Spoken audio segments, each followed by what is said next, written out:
Too many truck camper options and not sure what really matters? In this video, we sit down with Tonya. She started with a four-wheel camper Project M on a mid-sized truck, then upgraded to the Overland Explorer vehicle's Hudson Bay 6.75. We dive into why it was the right fit for her, the other models she considered, and how something as simple as dinette height became the deal breaker.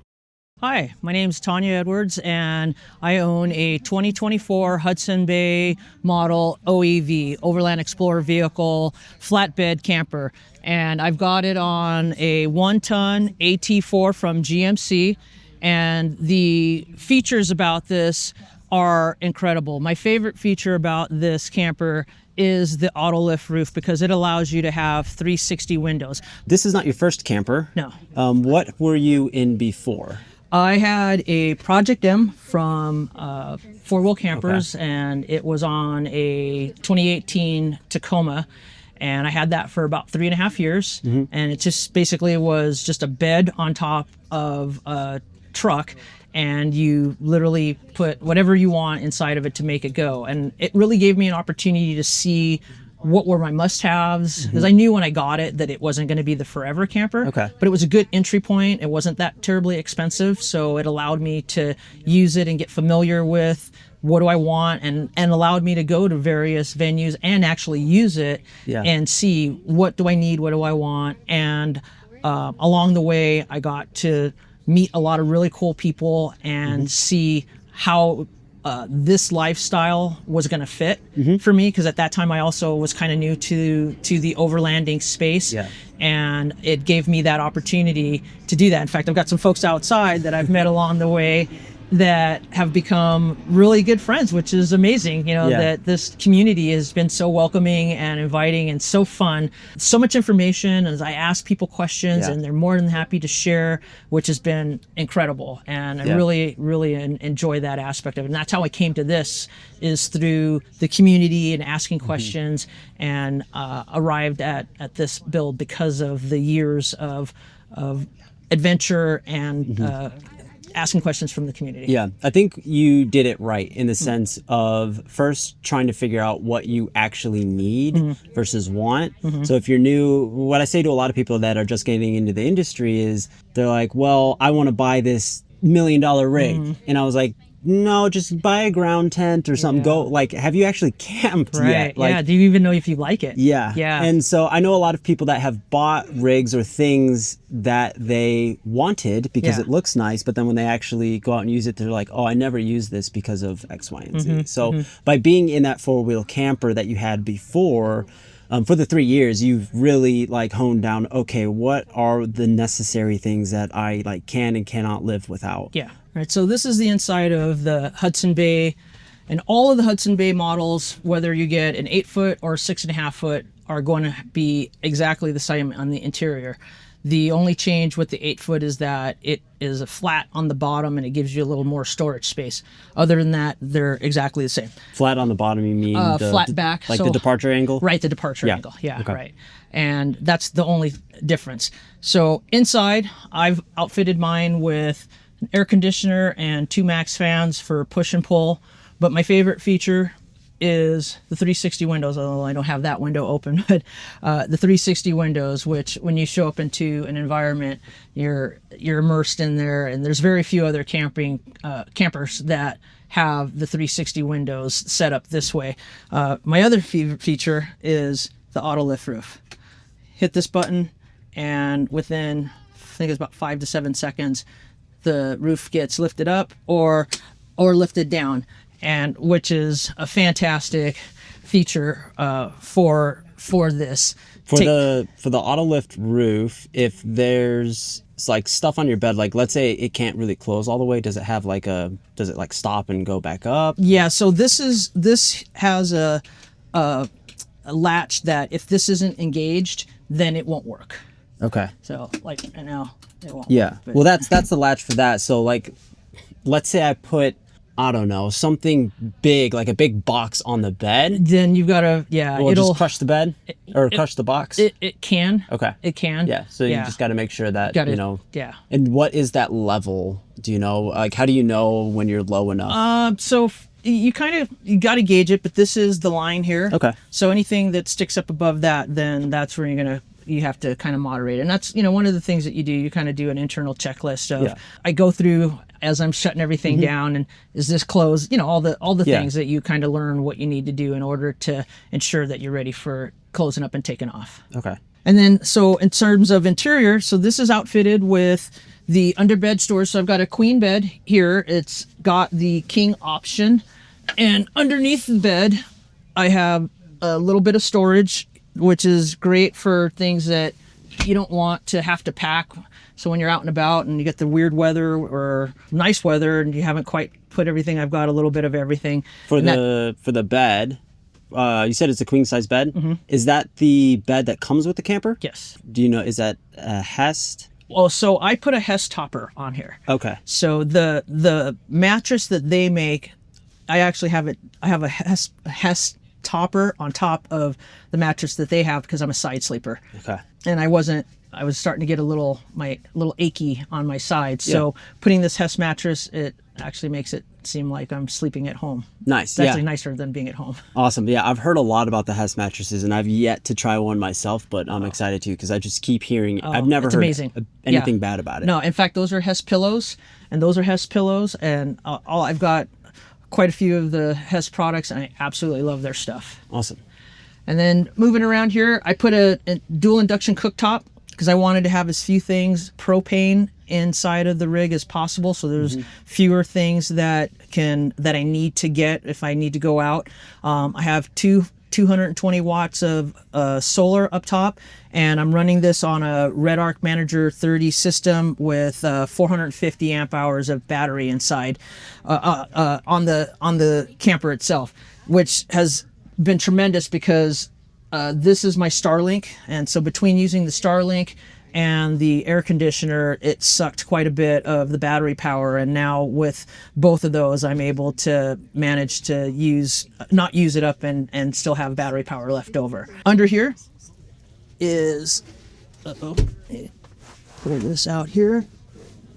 Under here is a flushing toilet. You have different options that you can put. I have the Thedford flushing cassette toilet, which is really wonderful when you need to do what you need to do. I know a lot of people, I think that's probably the number one question in campers is where's the toilet and then where's the shower? Okay. Yeah. So you're sitting in the area that does three things. So you're in the 4-person dinette. Yep. The base is the base for the shower, and then this will convert down and make a full-size bed. You said the base for the shower? Yeah, so that pulls out, and that's the tub for the shower. Okay, so you can shower inside as well. Yeah. This is the curtain rods here. So you hang the curtain rods, and you can take a shower there. So I guess it's since it's nice outside, it's a lot easier just to take a shower outside. Yeah. But then if it's, you really want to take a shower and it's bad outside, you can do it in here. Okay.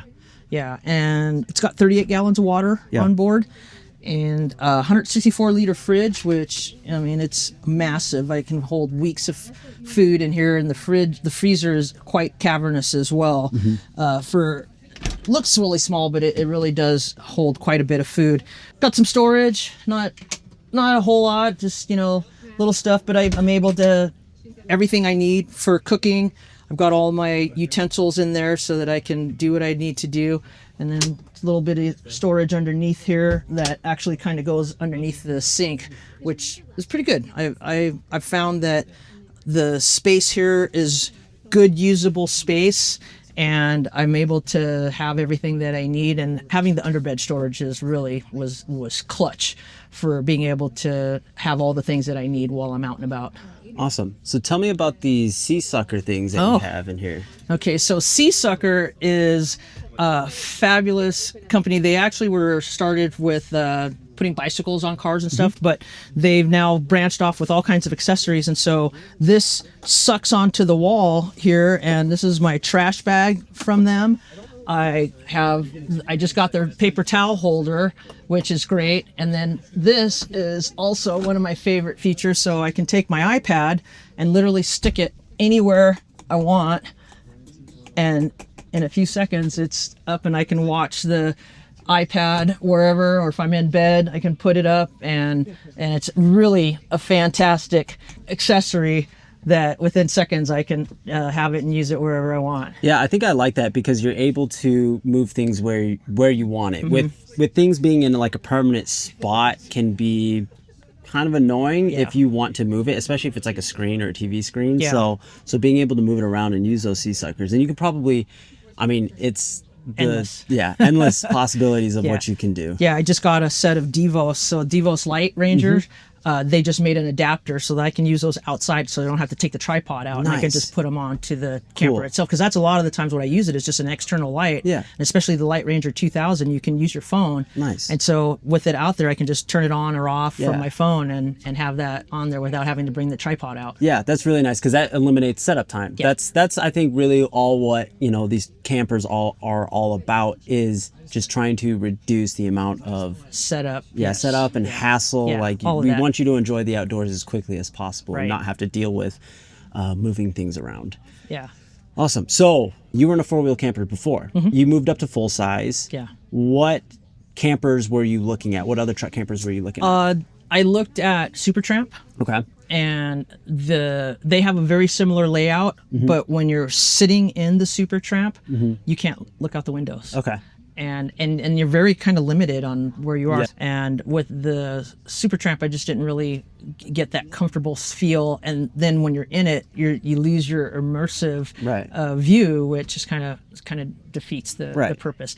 And then there were other companies, but those were when I really narrowed it down, it became between those two. Okay. And ultimately it was, something as superficial as being able to sit at the dinette or be in bed or be making dinner or whatever you're doing in the camper, because the weather's not always going to be sunny and gorgeous like this, and to be able to be in and still have a nice view of whatever you're at was really important, because it is a small space. And last summer I spent about 6 weeks in here. Okay. And being in a space like this for 6 weeks, if you're not having, in my opinion, if it's not kind of an open space, then it starts to feel a little claustrophobic. Oh yeah. And so this was really nice to have this kind of space to be able to move around in. Yeah. So that's what's nice about coming to a lot. Right now we're currently at Overland Expo, P&W, and what's nice about coming to these shows is that you're able to kind of get a taste of what these campers have to offer. And that's what I suggest for everybody is you kind of have to be in it. You're not going to buy a home blind without actually going inside and seeing it.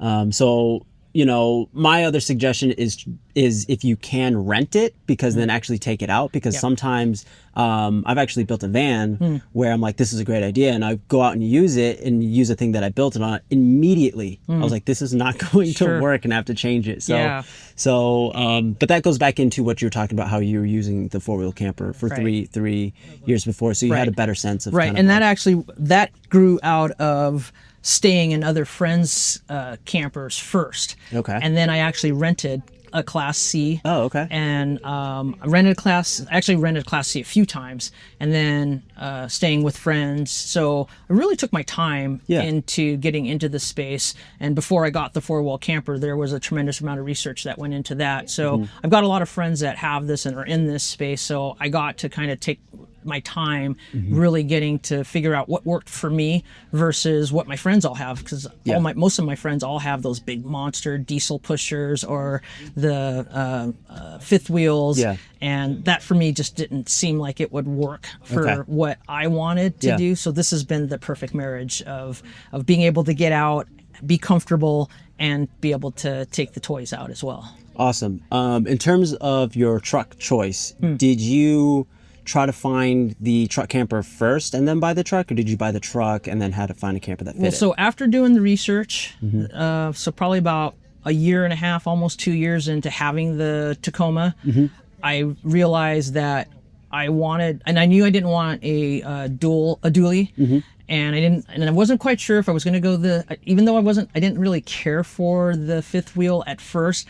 I said, in case that's where I ended up going, what route I ended up going, I bought a 1-ton truck. So I bought this 1-ton truck with the fifth wheel prep, just in case. Yeah.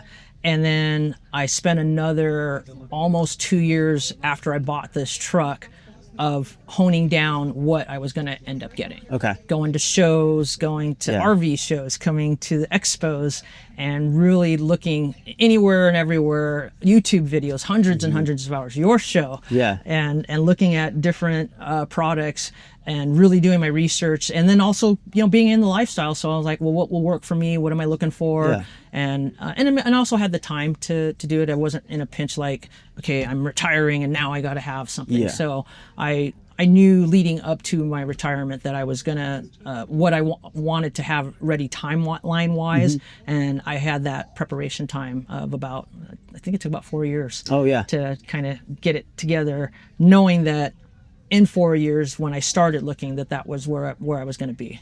Okay. What would be your suggestion or like top tips for anybody that is looking into truck campers? Come to a show. Okay. Yeah. Really? I mean, it's overwhelming because there's so much to see, but you definitely got to come to a show, because there's nothing better than putting your hands on stuff. Because I know that when you'll see these things on TV or YouTube or whatever, or the magazines or their website, nothing's better than actually getting out, and you've got an opportunity at the various shows to talk to the manufacturers and see, you know, what their vision is and see if it aligns with yours. And Arnold from Overland Explorer Vehicles, he was fantastic. From the very first time I met him, I clicked with him immediately, and he was always so welcoming and inviting. And I told him very up front that I was just looking, and the first time we met was 3 years before I bought the camper. Oh, wow. And every time I came to look, he was as gracious and accommodating and informational as if I was telling him I was going to buy it the moment that I saw him. And that really made a big difference too for how I felt with the relationship, because these things aren't cheap. And to know that you've got the support of the owner the way that I came to have and know with him, then that was amazing to be able to have that. Awesome. I had them extend the headache rack, which holds the stairs.